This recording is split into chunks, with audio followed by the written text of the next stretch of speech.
I'm Jeremy Brecker with the Labor Network for Sustainability, and this strike commentary is called Social Self-Defense, From Protest to Movement-Based Opposition. In my last strike commentary, I proposed social self-defense as a framework for the burgeoning resistance to the MAGA assault on society. I proposed that the forces resisting MAGA establish themselves as a movement-based opposition. This and subsequent commentaries lay out ways to implement that strategy. Resistance to the second Trump regime was slow to start, but is now emerging in myriad forms. They range from communities organizing to protect immigrants, trans kids, and political dissenters, to national days of action with millions of participants, from local mobilizations in more than 1,000 communities, to judges striking down unconstitutional Trump orders, from students and lawyers demanding their universities and law firms stand up to Trump, to secret online resistance networks joined by hundreds of thousands of government workers and mass refusal to comply with DOJ orders by millions more. How can these promising but fragile beginnings become a powerful vehicle for restraining, dismantling, and eventually eliminating the MAGA attack on society? The Trump regime has many vulnerabilities. It has harmed many people, made many enemies, and made many political mistakes that could undermine its power. But none of these by themselves will defeat MAGA tyranny. That requires an effective opposition. Unfortunately, much of the leadership of the Democratic Party has for now defaulted on serving as such an opposition. But there is a movement-based opposition developing in civil society. It can mobilize popular opposition to the MAGA agenda, block Trump's initiatives, prod Democratic politicians into action, split off Republican politicians, and help lay the basis for people power nonviolent uprisings, also known as social strikes, if they prove to be necessary to overcome authoritarian rule. A movement-based opposition is a convergence of social movements that perform some of the classic functions of an opposition party without the goal of taking power in government. It draws diverse constituencies out of their silos to combine their power, but uses direct action rather than electoral politics as its means to exercise that power. Like a political party, it brings together different constituencies around common interests, exposes the truth about those in power, and presents widely attractive alternatives. Historically, movement-based oppositions have taken a variety of forms, arising in many situations where large numbers of people felt that political parties were failing to address their needs.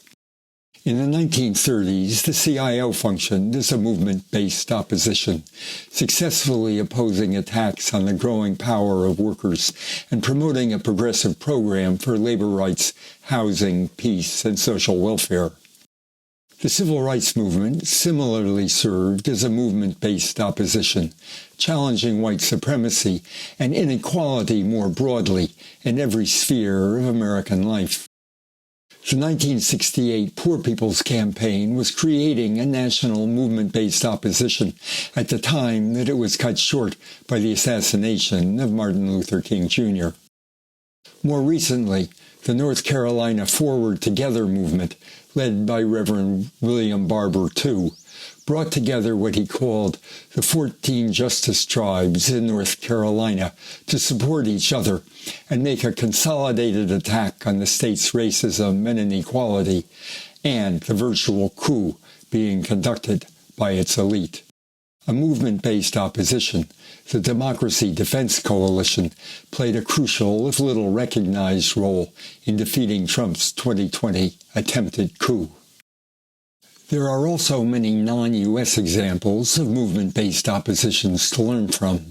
The term social self-defense itself comes from the Committee for Social Self-Defense, KOR, of Polish activists who constituted what they called an independent opposition, which used direct action to defend dissidents against state repression and gave birth to the Solidarity Union and eventually to the overthrow of Poland's authoritarian regime. The dictatorial regime of Slobodan Milosevic was removed from power by a continuing struggle by the non-electoral opposition Otpor, which culminated in the successful defense of an election by a social strike. While our movement-based opposition could learn from all of these examples and many others, it is unlikely to closely resemble any of them.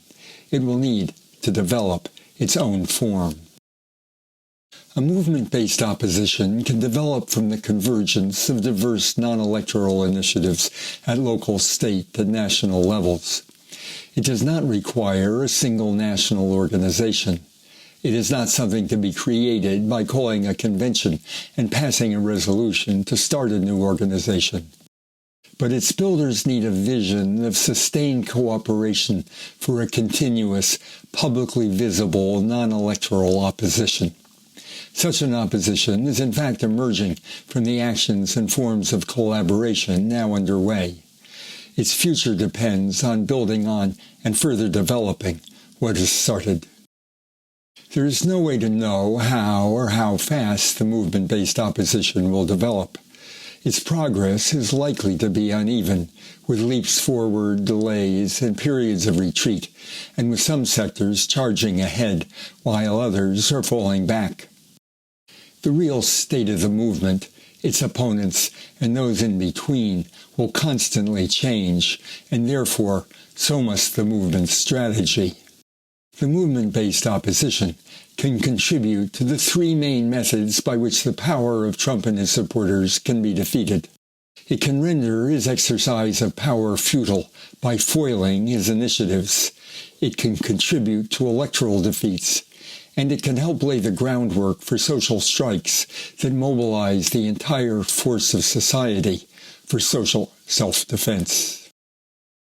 A movement-based opposition uses the tools of social movements to oppose those in power, draws together a wide range of forces, persuades large numbers of people to take action, and wins the majority to oppose the ruling regime. Such a movement-based opposition is already being built in action. The confluence of many diverse constituencies in hands-off 50-51 and May Day days of action has created the common opposition that draws together many of the forces that will be necessary to overcome Trump and MAGA. No King's Day, April 14th, and future such actions will continue to play a critical role in the development of a movement-based opposition. Such actions are already projecting themselves as expressions of an emerging, if not yet defined, entity. They are projecting an opposition voice that speaks for the need and capacity to fight the Trump juggernaut through the action of those it is harming. They are drawing together a wide range of constituencies and organizations into joint action. They are expanding their support and making their presence more continuous. And they are starting to define the movement-based opposition to itself and to the public, not just as an assortment of separate constituencies with unconnected beefs, but as a common front to defend society against Trumpian tyranny. No one can predict exactly what form such a movement-based opposition will take. We can, however, examine what it is already becoming and project what its development might be as it responds to the challenges it faces. The next strike commentary in this series will explore the movement-based opposition in action.